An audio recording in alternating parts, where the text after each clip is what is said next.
Womanjika everyone, Womanjika meaning welcome. My name is Auntie Julianne and I'm an elder of the Wurundjeri Woi-wurrung people, and in recognition of doing my welcome to country, I'd like to pay my respects to my elders past, present, future and any elders that were here today, and I would also like to welcome you all here today. The Wurundjeri Woi-wurrung tribe consists of three families, the Nevins, the Terricks and the Wandans, and I am part of the Nevin family. The three families all descend from one woman called Annie Barratt, which makes us one big family. Annie Barratt is the youngest sister of William Barratt, a pioneer for Aboriginal people in the 19th century, fighting for equality and land rights.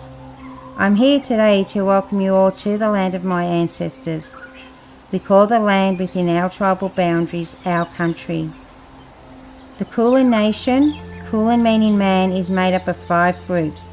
They are the Wurundjeri Woi-wurrung, Boonwurrung, Tanarong, Wathaurong and Dja Dja Wurrung. And to give you an outline of the Wurundjeri country and the area we cover. Wurundjeri country extends from north to the Great Dividing Range, east to Mount Baw Baw, south to the Mooloolik Creek and west to the Werribee River.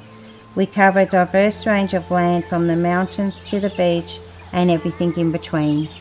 Many thousands of years ago, if an Aboriginal person from another tribe wanted to cross our boundary, they would have to sit at the boundary and wait for the Narragadah, which is the headman, or an elder to come past to give permission to cross. Traditional Aboriginal culture was highly territorial, and visitors risked a violent reprisal for crossing a tribal or clan boundary without this permission, and this is how a welcome to country originated in our culture. Traditionally, being welcomed onto country meant you respected Bunjil's law. Bunjil the wedge-tailed eagle is our creator, and Wah the crow is our protector. And as long as you looked after the country, you had access to our waterways and our land resources. And when you enter our country, we ask that you respect our resources, our fauna, flora and water, as they are very special to us. And when you are ready to leave, we ask that you leave it the way you found it.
Womanjika everyone, Womanjika meaning welcome. My name is Auntie Julianne and I'm an elder of the Wurundjeri Woi-wurrung people, and in recognition of doing my welcome to country, I'd like to pay my respects to my elders past, present, future and any elders that were here today, and I would also like to welcome you all here today. The Wurundjeri Woi-wurrung tribe consists of 3 families, the Nevins, the Terricks and the Wandans, and I'm part of the Nevin family. The 3 families all descend from one woman called Annie Bharat, which makes us one big family. Annie Bharat is the youngest sister of William Bharat, a pioneer for Aboriginal people in the 19th century, fighting for equality and land rights. I'm here today to welcome you all to the land of my ancestors. We call the land within our tribal boundaries our country. The Kulin Nation, Kulin meaning man, is made up of 5 groups. They are the Wurundjeri Woi-wurrung, Boonwurrung, Tanarong, Wathaurong and Dja Dja Wurrung. And to give you an outline of the Wurundjeri country and the area we cover, Wurundjeri country extends from north to the Great Dividing Range, east to Mount Baw Baw, south to the Moolalic Creek and west to the Werribee River. We cover a diverse range of land from the mountains to the beach and everything in between. Many thousands of years ago, if an Aboriginal person from another tribe wanted to cross our boundary, they would have to sit at the boundary and wait for the Narragadah, which is the headman, or an elder to come past to give permission to cross. Traditional Aboriginal culture was highly territorial, and visitors risked a violent reprisal for crossing a tribal or clan boundary without this permission, and this is how a welcome to country originated in our culture. Traditionally, being welcomed onto country meant you respected Bunjil's law. Bunjil, the wedge-tailed eagle, is our creator, and Wah the crow is our protector. And as long as you looked after the country, you had access to our waterways and our land resources. And when you enter our country, we ask that you respect our resources, our fauna, flora and water, as they are very special to us.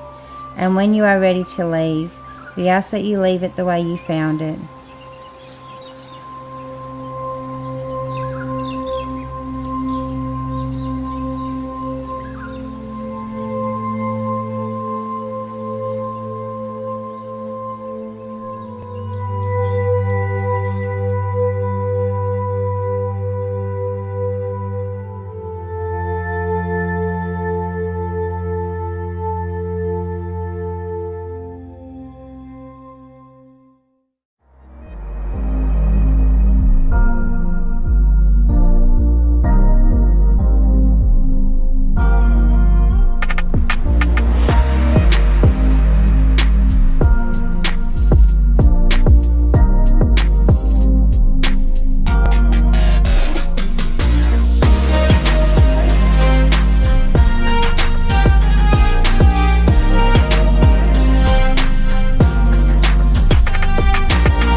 Woman Jika, everyone. Woman Jika meaning welcome. My name is Auntie Julianne, and I'm an elder of the Wurundjeri Woi-wurrung people. And in recognition of doing my welcome to country, I'd like to pay my respects to my elders, past, present, future, and any elders that were here today. And I would also like to welcome you all here today. The Wurundjeri Woi-wurrung tribe consists of 3 families, the Nevins, the Terricks, and the Wandans, and I'm part of the Nevin family. The 3 families all descend from one woman called Annie Barratt, which makes us one big family. Annie Barratt is the youngest sister of William Barratt, a pioneer for Aboriginal people in the 19th century, fighting for equality and land rights. I'm here today to welcome you all to the land of my ancestors. We call the land within our tribal boundaries our country. The Kulin Nation, Kulin meaning man, is made up of 5 groups. They are the Wurundjeri Woi-wurrung, Boonwurrung, Tanarong, Wathaurong and Dja Dja. And to give you an outline of the Wurundjeri country and the area we cover. Wurundjeri country extends from north to the Great Dividing Range, east to Mount Baw Baw, south to the Morley Creek and west to the Werribee River. We cover a diverse range of land from the mountains to the beach and everything in between. Many thousands of years ago, if an Aboriginal person from another tribe wanted to cross our boundary, they would have to sit at the boundary and wait for the Narragadah, which is the headman, or an elder to come past to give permission to cross. Traditional Aboriginal culture was highly territorial, and visitors risked a violent reprisal for crossing a tribal or clan boundary without this permission, and this is how a welcome to country originated in our culture. Traditionally, being welcomed onto country meant you respected Bunjil's law. Bunjil the wedge-tailed eagle is our creator, and Wah the crow is our protector. And as long as you looked after the country, you had access to our waterways and our land resources. And when you enter our country, we ask that you respect our resources, our fauna, flora and water, as they are very special to us. And when you are ready to leave, we ask that you leave it the way you found it.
Woman Jika, everyone. Woman Jika meaning welcome.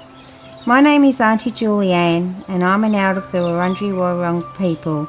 And in recognition of doing my welcome to country, I'd like to pay my respects to my elders, past, present, future, and any elders that were here today. And I would also like to welcome you all here today.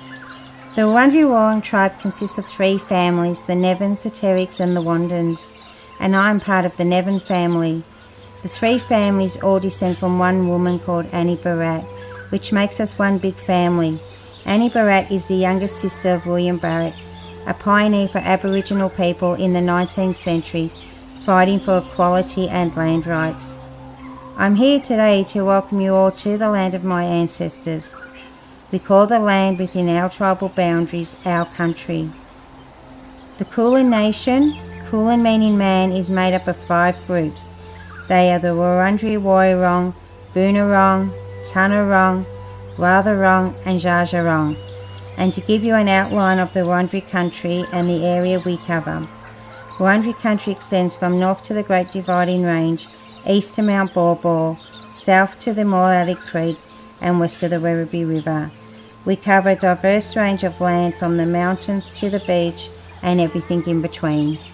Many thousands of years ago, if an Aboriginal person from another tribe wanted to cross our boundary, they would have to sit at the boundary and wait for the Narragadah, which is the headman, or an elder to come past to give permission to cross. Traditional Aboriginal culture was highly territorial, and visitors risked a violent reprisal for crossing a tribal or clan boundary without this permission, and this is how a welcome to country originated in our culture. Traditionally, being welcomed onto country meant you respected Bunjil's law. Bunjil, the wedge-tailed eagle, is our creator, and Wah the crow is our protector. And as long as you looked after the country, you had access to our waterways and our land resources. And when you enter our country, we ask that you respect our resources, our fauna, flora and water, as they are very special to us. And when you are ready to leave, we ask that you leave it the way you found it.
Welcome to the public forum for the 20th of February 2024, which I now declare open. On behalf of Moonee Valley City Council, I respectfully acknowledge the traditional custodians of the land on which we meet, the Wurundjeri Woi-wurrung people of the Kulin Nation. I pay my respects to their spirits, ancestors, elders and community members, past, present and emerging, and extend that respect to other Aboriginal and Torres Strait Islander people. Tonight's public forum will be live streamed on our website and available on playback, so members of the gallery and councillors are advised that your presence may be recorded. The public forum provides residents with an opportunity to present to council on topics of interest and allows for further discussion, which is not possible at a formal council meeting. Tonight we've received 3 submissions. So the first, I'd like to invite Nina Franceschi to make a presentation regarding the fence at Brosnan Crescent naturalisation. Nina, if you'd like to join us at the podium. Thank you. Hi everyone. Thank you to Moonee Valley City Council for contributing funds and time towards the Moonee Ponds Creek Naturalisation Project in Strathmore. So as you're aware, I advocate strongly for improvements and protections along the creek and other parkland in Moonee Valley. So I'm here on behalf of residents at 29, 31 and 33 Brosnan Crescent.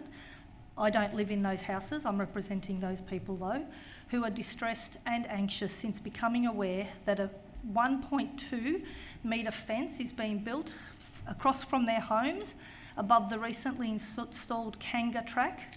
So the Kanga track is a half a metre high in concrete, so totalling about 1.7 metres high, around my height. So if you refer to page 1, it'd be really good if you could just keep up and refer to the pages that I ask you to, because it will make much more sense. So my presentation is more factual.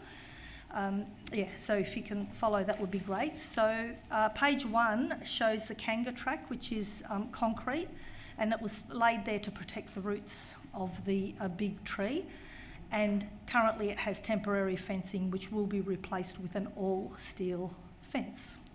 So these residents will go from looking at trees and shrubs across from their home to looking at an unsightly high steel structure.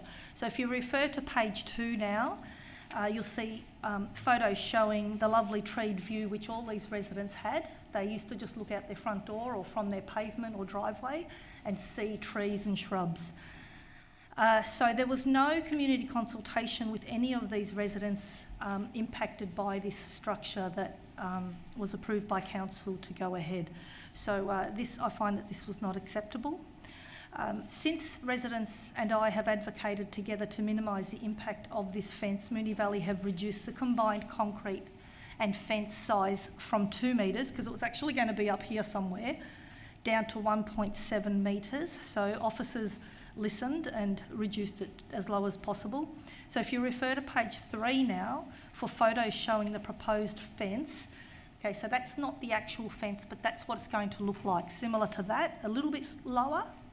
We've advocated to have it a bit lower and with slightly bigger gaps in the mesh and powder coated dark grey, which will, the mesh will be powder coated grey.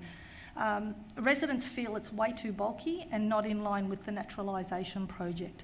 So council, I'm not sure if you're aware, but council have decided just recently that steel mesh along our Moonee Ponds Creek is to be 25 by 75 mil. So if you go to the next page, it might help you to explain, may help you to understand. Originally it was 12 by 75 mil, but council have now, Friends of Moonee Ponds Creek advocated to have it increased, and they said the absolute maximum is 25 by 150 mil. However, Nina, your time's expired, but I'm happy to give you another 2 minutes. Okay, thank you. However, officers seem to be fixated on matching the fence to the new bridge, because there's also been a new bridge built just about 100 metres further down the track. They seem to be a bit fixated when the bridge is nowhere near the fence or not next to it, so I don't really know why they're fixated on this, and residents are upset that the council's not listening.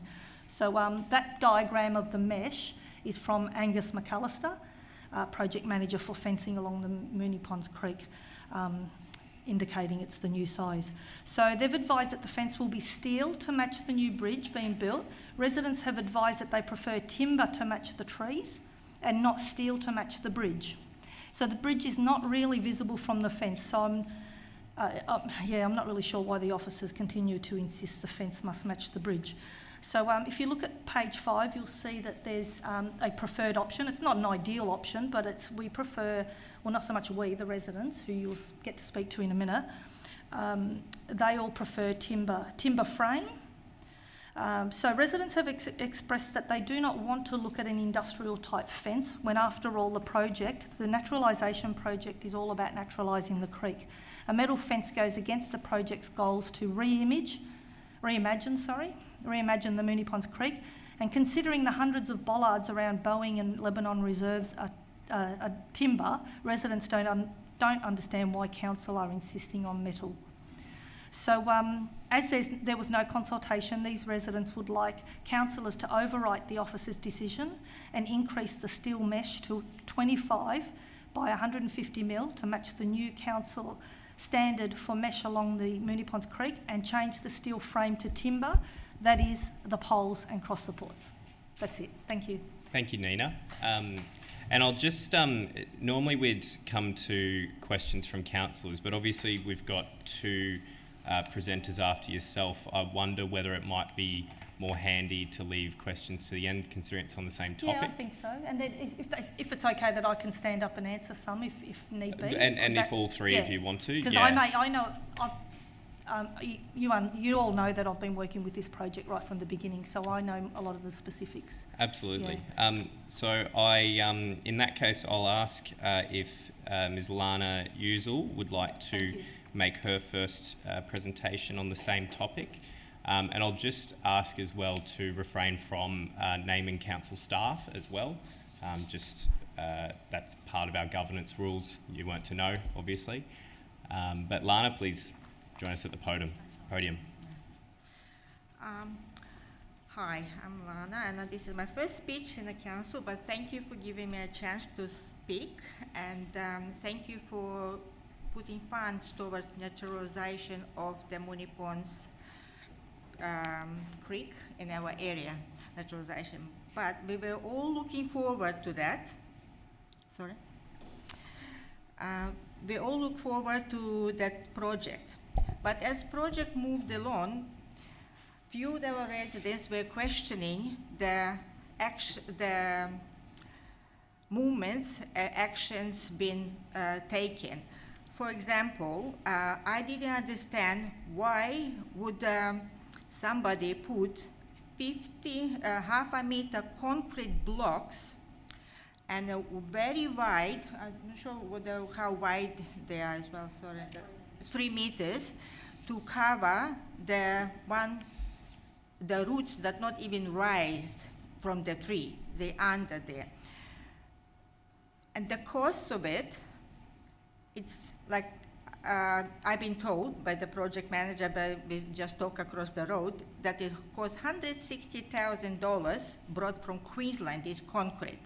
How can you explain that is a natural material and it's going towards naturalization if we bring in such a thick concrete block unnecessary?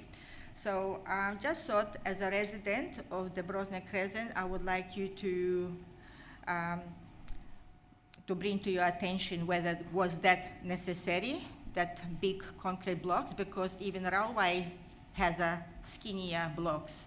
So I'm not engineer and not far from it, but it doesn't make sense to me.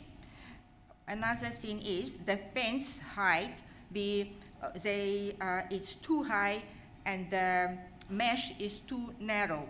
If they put a narrow mesh, that will be subject to graffiti, and we already don't have a view to what we had before, natural view to the creek, which our children could just go across the creek and enjoy the nature. It's won't happen now, but we also will have blocked view from the creek.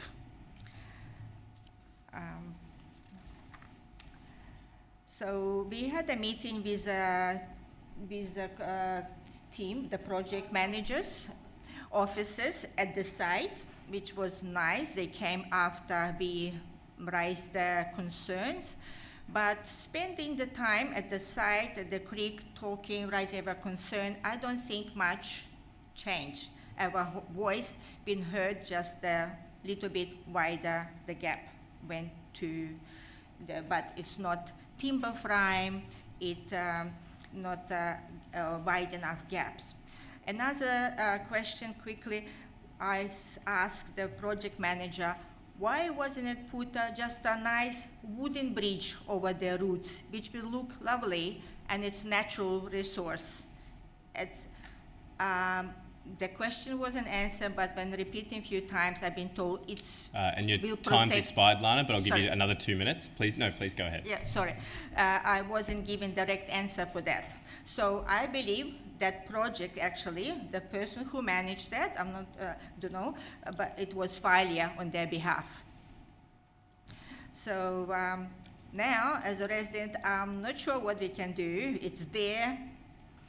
We can remove that now, pay so much money, but at least we can put the fence that it's a bit goes well with our nature, with the naturalization of the creek, that will blend better with the trees and the scape of the street. Okay, thank you. Thank you, Lana. Thank Thank you. And I'll now ask Dennis Uzel to take the podium.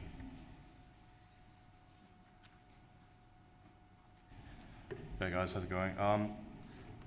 So I actually grew up in the house with Lana at 1 Brosnan Crescent, and I enjoyed playing on the creek, riding my bike and things like that with friends. But I was actually looking forward to the naturalisation project because the creek's obviously built from large concrete slabs, and the goal was to add more natural and environmentally friendly features.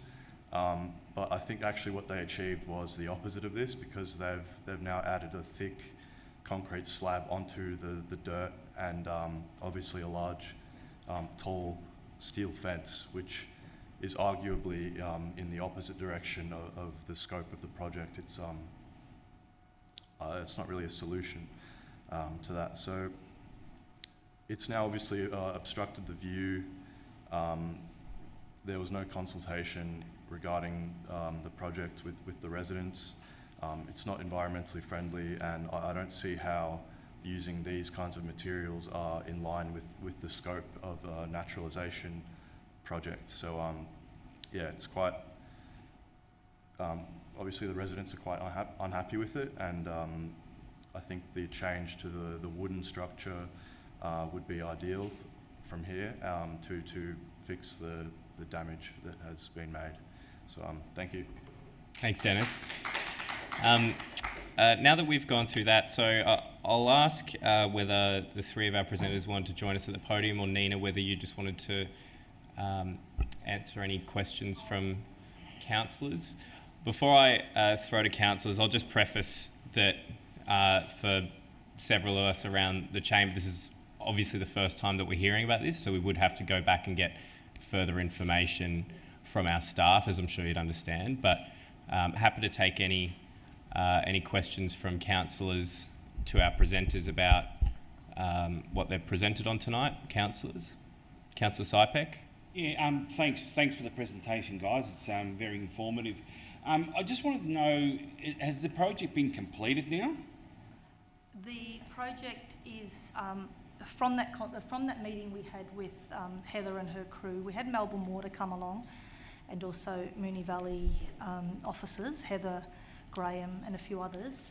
They consulted that day that it will be, the entire project around July will be finished. Around July, Yeah, okay. that's when I said absolute, the project will be finished around July. That's removal of trucks, fencing, everything. There's still a bit of... You've answered my second question, because I thought if this sounds like it's in the riparian zone of the creek, which will be the auspice of Melbourne Water. So it might not be a decision... the actual track on this side of the track usually is the council. The track's the council. Sorry? The track is the council. The shared path is the council. Yeah, the shared path is, but where the actual fence is might be in the riparian zone, No, which is... it's not? on this side. Okay, so if it's you on look this at the side. picture, Yep. It's on the roadside, so you've got the Okay. track, then you've got the fence on the track, then you've got the road, and then you've got Lana and the other two Okay. residents who live there. All right, and then just, I love your idea about the wood. I think that last photo is fantastic. The only concern that I have is it's going to be very, very costly in maintenance-wise in the future. And for such a, quite a length of that, that would probably need oiling and staining every couple of years. Would you agree to that? Not really. Can I answer Yeah, that? yeah. Thank you. Go ahead. Because I'm not talking to this one. again, I'm not engineer, but we build our house, we manage our finances, and to put the concrete block, which was blocks, such a big, thick, long, cost 160 to 180, I'm not sure, $1,000. So the little wooden fence or bridge would, for the 100 years, you wouldn't spend that money to now and then put it with a brush, and it wouldn't cost that much maintenance, of my perspective, with all respect. Look, her argument is that so much money was spent on the concrete that if it hadn't have been, if none of that money had have been spent, potentially you probably could have built 10 fences with that money, or even more. Which is, that's what I'm trying to say, yes. I think I do agree that there's more maintenance. However, Strathmore has a lot of timber along the creek, like a lot of the bollards are timber. Most of the bollards at Boeing and Lebanon Reserve are timber. And yes, it might cost a bit more, but I really feel council owes it to Lana and the other two residents. I think it's really unfair, really unfair. Look, I think I tend to agree with you, and I think this would be, one of those perfect projects in the future for the environmental fund that we have as a project, that we could use that funding there to maintain, that's a good a lovely idea. wooden fence. I think that would be ideal. Yeah, people have something to do, and it's on a future natural environment will be more friendly than the concrete. The metal now, the concrete, leave it alone, I understand that, but metal fences. They understand they can't get rid of the concrete, it's done. Yeah, Look, that's it. in hindsight, if we had have known it was going to be such a big structure, and I think, has been a bit of a stuff up on the project's behalf, I don't think they realised it was going to have a fence. So they thought it was just going to be the slab to protect the roots, and then no one realised there was going to be a fence. And once we all realised, which was only a couple of months ago, we nearly had a heart attack. We went, what the? And even, I think, officers, I'm pretty sure they were all surprised as well. So once the... So when you're saying the officer ordered the blocks, concrete blocks, but they weren't aware, visualize the size of it. I don't think they realised it was going to be so high and that it would need a fence. And then the traffic management crew got involved, and they're like, no, you have to have a fence. Anyway, I don't know. I think that's how it happened. Because it was oversized, the pass when is ordered oversized pass. So as a result, we're losing the car spots, and we're needing a fence, and so everything gone like a Pear-shaped. pear-shape. Yeah, thank you. Do any other councillors have questions? Councillor Adams? Thanks, Mayor. I just wanted to say thank you for taking the time to present that tonight, and I'm also looking forward to just receiving some more information from our officers about this, and look forward to chatting with you guys about it. They made it quite clear. They made it quite clear that they're not going to change their mind. This is what we were a bit upset about, because we had a meeting with them and they said they're not going to change their mind. This is the recommendation they're putting across to council, is if we approach you. And we said, well, we'll give it a shot and we'll see whether you councillors will understand how the residents feel. I've left the speeches with this I gentleman definitely sympathise. I Thank went you. there recently and Yeah. had a look, and it's It's like a freeway great. now. So officers have promised that they'll plant it out. They're going to put all plants along the fence and on the ground, native grasses all in line with the creek native plants. So that's a bonus. But they're just not listening, and I'll leave these, if you can pass them around. I'll also send it to you by email, my speech, because that's got the specifics in it, all the specifics. anyway, I don't know what else we can say other than we're disappointed. Yeah. Disappointed. It's a And we're failure hoping that on you the- can support us. We're not disappointed in you lot because you didn't make the decision about the fence, but yeah, it's all about the fence now. Thank you. Did you? Well done. Any other questions, councillors? Councillor Byrne? Thanks, Mayor, and thank you for your presentation. I was quite interested in the Kanga track at the time because I thought it was an interesting thing. So I remember, and we did get quite a bit of extra information in regards to it, which I'm not sure whether you ever received. But can I just confirm, so the plans came out and then there was a group which you may or may not have been involved in that particularly wanted to save a tree, and therefore the consultation was around how do we save the tree, and there was advocacy for the Kanga track. But within that, you didn't realise that the result of the Kanga track would mean that this would also have to come. Is that? Yeah, am so I- I was involved with the walk along that stretch of the creek to protect as many trees as possible. Yeah. There was about a big group, about 15 of us, councillors, no, not councillors, officers and Moonee Valley officers and Melbourne Water, and I don't know who else. But anyway, there was about 15 of us, and we basically made the path meander through the trees so we could keep as many trees as possible. There were a few trees that were cut down, but a lot of them were on their way out and diseased, so it was great. But we got to this particular one, and then they just had to find a solution, which they told me was it was going to be like a little platform to protect the roots. That's all I knew. And But then it's not a platform. no, it's like a freeway. But anyway, we didn't know. We suspected it was only just a little platform.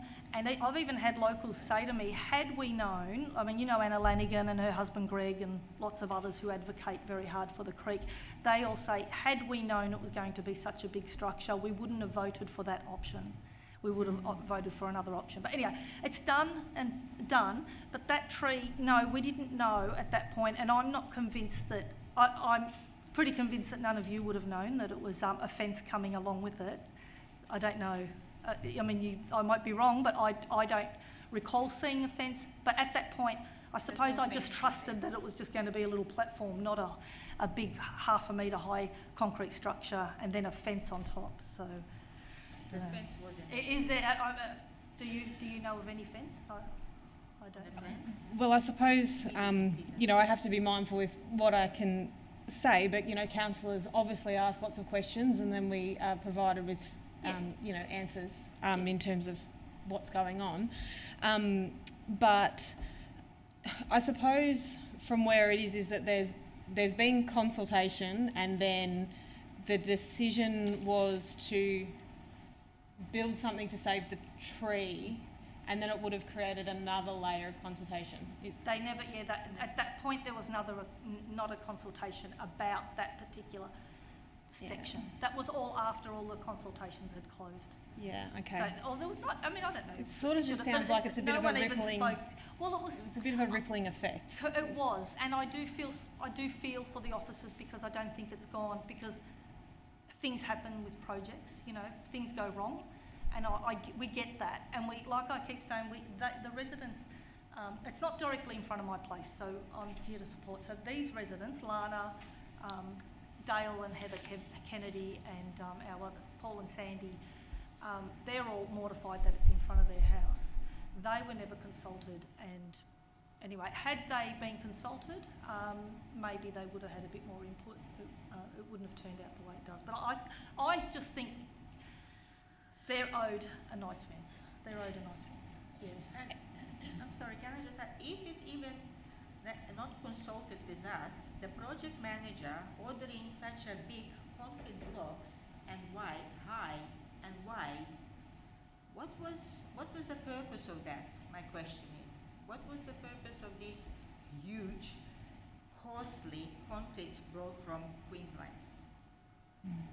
Why were they what's the purpose? It could be little, like a 2 meter, just put in bridge, or smaller concrete. It has to be concrete 1/3 of it. That would protect the roots anyway, because roots not sticking out. I mean, the tree is beautiful. I love that tree, but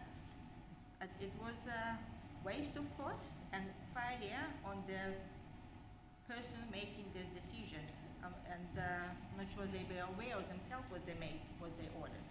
Sorry. Thank you. And Councillor. I'll just say one final thing. There is a public report that came to us for the change. It's 9.4 on Tuesday the 28th of March, 9.4 Moonee Ponds Creek Naturalisation Scope and Cost Considerations. 28th of March 2023. Might be worth... Yeah, that was voted on by councillors to pay for the concrete.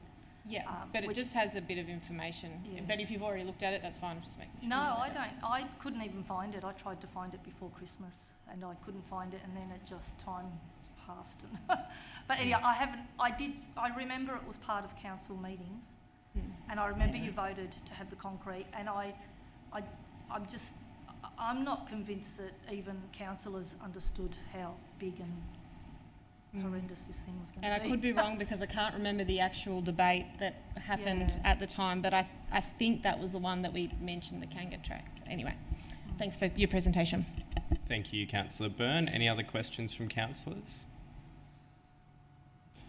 If not, I mean, we've got 2 minutes left. Do you have any questions for us from our presenters? I Or anything to close, maybe? I would like to know how, when would we get any answer for our questions, and and what's the process going to be after that? As I said the first time, I'm not sure how that will proceed. Sure. Thank Thank you. So from here, we'll go away and have a discussion. Obviously, you've also met one of our relevant directors who's involved in the project. And we'll follow it up from there, get some background information, and get back to you as soon as we can. I love a good walk around there, so I might pop by and say hello at some point and check it out myself. But thank you for presenting to us tonight. If anyone wants to come and have a look, we're more than happy to come out and have a chat. But we'll come and have a chat out there. You've got my details. Yeah, great. Thank you very much, I'd like to Lana, thank you all Nina. Thank you, for Dennis, listening as to well. us. Great, thank you. Have a good night. And that brings a close to the public forum tonight, so I will close that at 6:35 and we'll see you next time.